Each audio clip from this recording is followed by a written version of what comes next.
Halo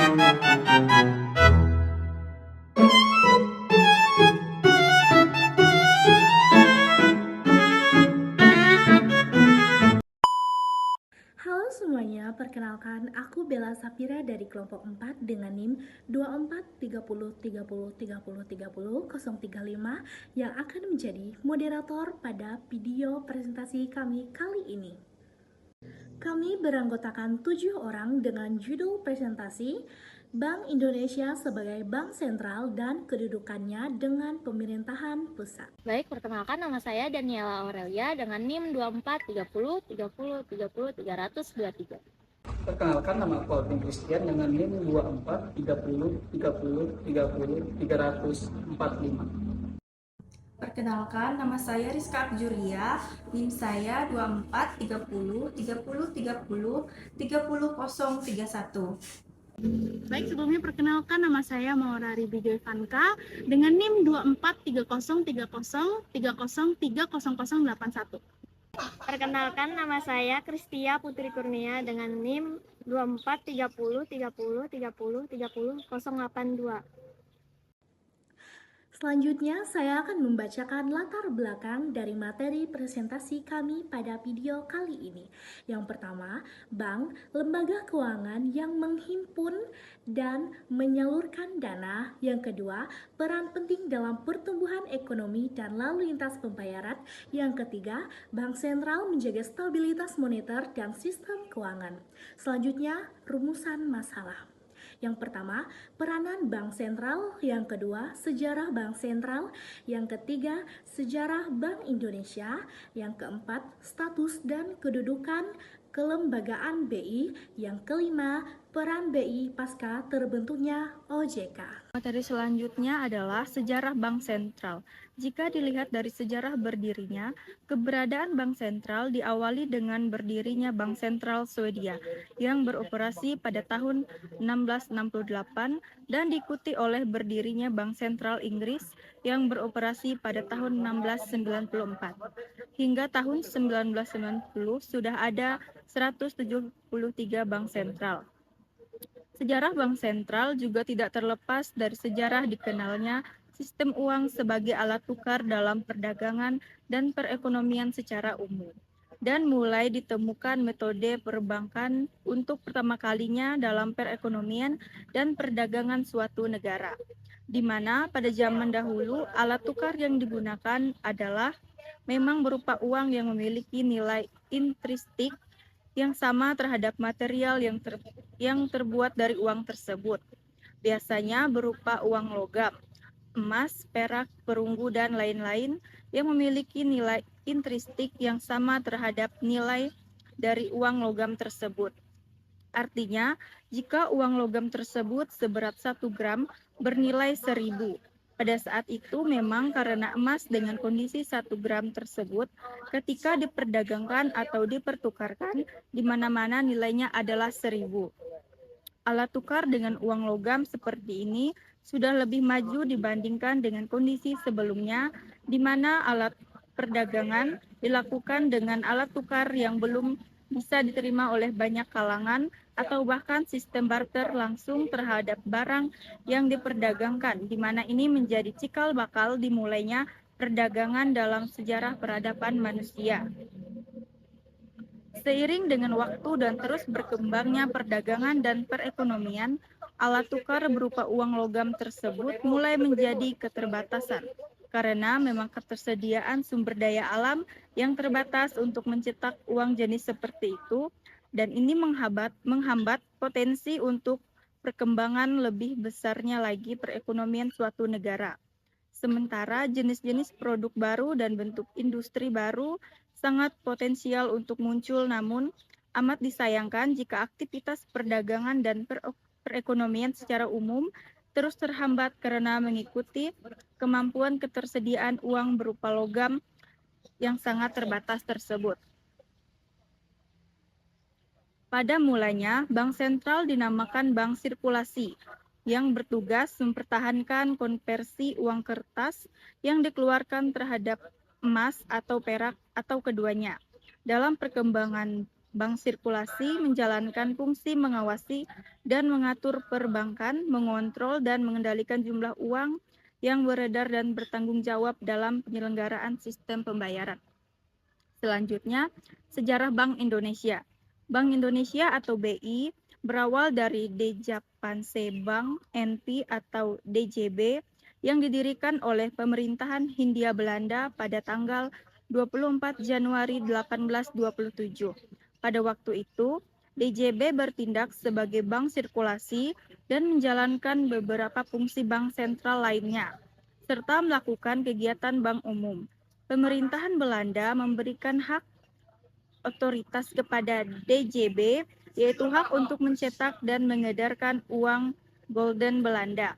Pada tahun 1968, diterbitkan Undang-Undang Bank Sentral yang mengatur kedudukan dan tugas Bank Indonesia sebagai bank sentral, terpisah dari bank-bank lain yang melakukan fungsi komersial, sehingga tiga tugas pokok bank sentral. Bank Indonesia juga bertugas membantu pemerintahan sebagai agen pembangunan, mendorong kelancaran produksi dan pembangunan serta memperluas kesempatan kerja guna meningkatkan taraf hidup masyarakat. Tahun 1999 merupakan babak baru dan sejarah Bank Indonesia, sesuai dengan Undang-Undang Nomor 23 Tahun 1999 yang menetapkan tujuan tunggal Bank Indonesia, yaitu mencapai dan memelihara kestabilan nilai rupiah. Pada tahun 2004, Undang-Undang Bank Indonesia diamandemen dengan fokus dan aspek penting yang terkait dengan pelaksanaan tugas dan wewenang Bank Indonesia, termasuk penugasan Gubernur. Pada tahun 2008, pemerintahan mengeluarkan peraturan pemerintah pengganti Undang-Undang Nomor 2 Tahun 2008 tentang perubahan kedua atas Undang-Undang Nomor 23 Tahun 1999 tentang Bank Indonesia sebagai bagian dari upaya menjaga stabilitas sistem keuangan. 8 amandemen dimaksud untuk meningkatkan ketahanan perbankan nasional dan menghadapi krisis global melalui peningkatan akses perbankan terhadap fasilitas jangka pendek dan Bank Indonesia. Oke, baik, selanjutnya kita akan masuk ke dalam status dan kedudukan dari Bank Sentral atau Bank Indonesia. Bank Indonesia sebagai bank sentral, kedudukan dan fungsinya yaitu dicantumkan dalam penjelasan pasal 23 Undang-Undang Dasar Republik Indonesia tahun 1945. Penjelasan pasal 23 Undang-Undang Dasar tersebut berbunyi demikian. Juga tentang hal, macam, dan harga mata uang ditetapkan dengan undang-undang. Ini penting karena kedudukan uang itu besar pengaruhnya atas masyarakat. Uang terutama adalah alat penukar dan pengukur harga. Sebagai alat penukar untuk memudahkan pertukaran dan jual beli dalam masyarakat. Berhubung dengan itu, perlu ada macam dan rupa yang menjadi pengukur harga itu. Mestilah tetap harganya.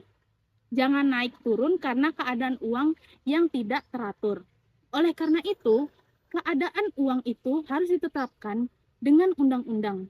Berhubung karena itu, kedudukan Bank Indonesia yang akan mengeluarkan dan mengatur peredaran uang kertas ditetapkan dengan undang-undang, yaitu pada pasal 23. Berdasarkan penjelasan di atas, sudah jelas bahwa Bank Indonesia adalah satu-satunya lembaga yang diberi hak untuk memonopoli oleh negara, di mana Bank Indonesia berwenang untuk menerbitkan, mengeluarkan, dan mengatur peredaran uang dan harga mata uang. Baik, kita masuk pada bagian tujuan dan fungsi Bank Indonesia. Bank Indonesia adalah lembaga negara yang memiliki wewenang untuk menerbitkan instrumen pembayaran legal bagi suatu negara, untuk merumuskan dan menerapkan kebijakan moneter, untuk mengatur dan mengendalikan bank, dan untuk menjalankan fungsinya sebagai pemberi pinjaman sebagai upaya terakhir. Bank yang berfungsi dan menjalankan wewenang sebagai Bank Sentral Indonesia yaitu Bank Indonesia.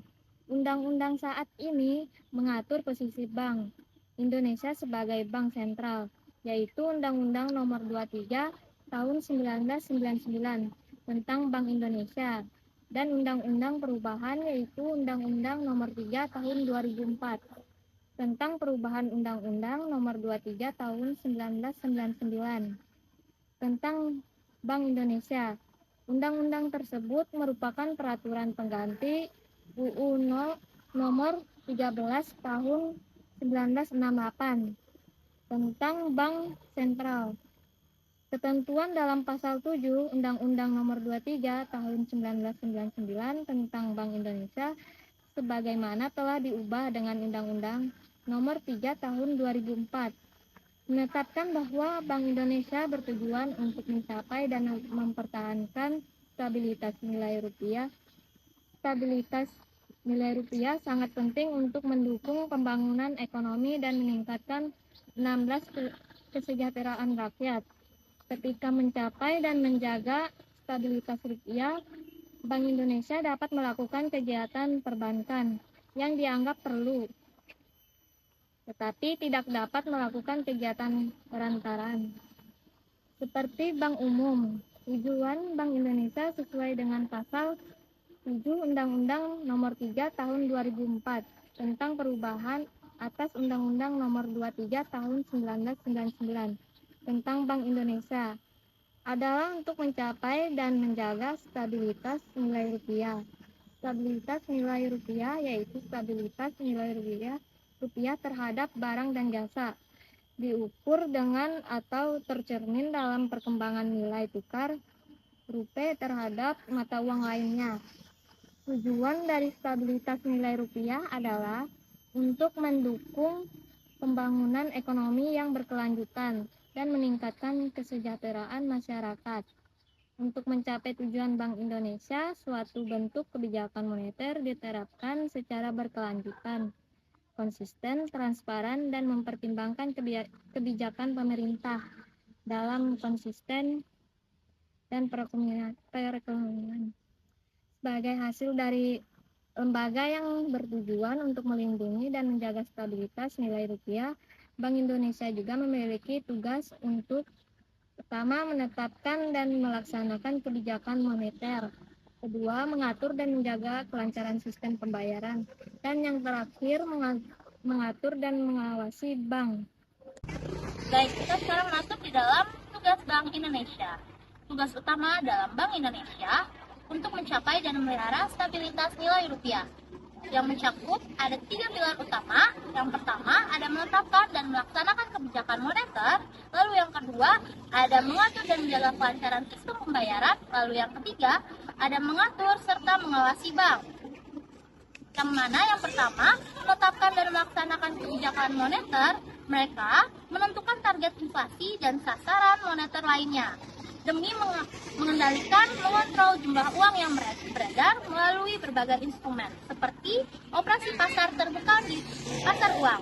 Lalu yang kedua, mengatur dan menjaga kelancaran sistem pembayaran, yang dimana mereka memberikan izin persetujuan pada pihak yang menyelenggarakan jasa sistem pembayaran. Lalu yang ketiga, mengatur dan mengawasi bank, yang dimana mereka mengatur dan menetapkan peraturan, memberikan dan mencabut izin usaha bank, serta mengenakan sanksi.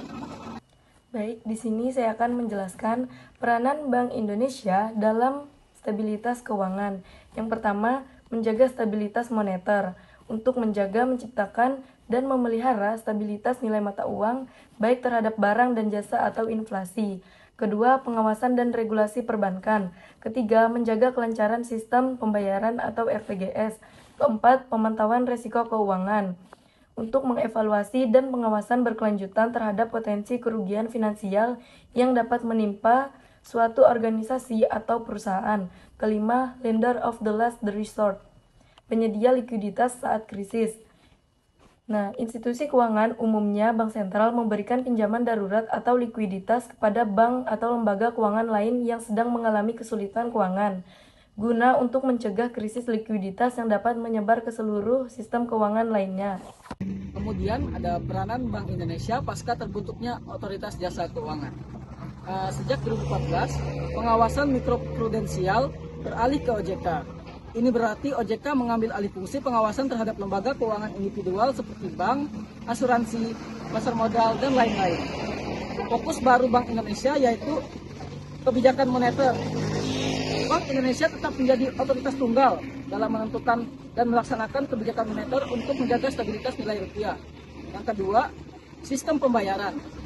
Bank Indonesia mengatur dan mengawasi sistem pembayaran nasional, termasuk sistem transfer, clearing, dan settlement. Kemudian, stabilitas sistem keuangan atau makroprudensial. Bank Indonesia mengawasi stabilitas sistem keuangan secara keseluruhan, bukan individual, lembaga, melainkan kesehatan sistem keuangan secara makro. Kemudian tugas ini dimaksudkan untuk menghindari konflik kepentingan, meningkatkan spesialisasi dan efektivitas pengawasan, memperkuat koordinasi dalam menjaga stabilitas sistem keuangan secara keseluruhan.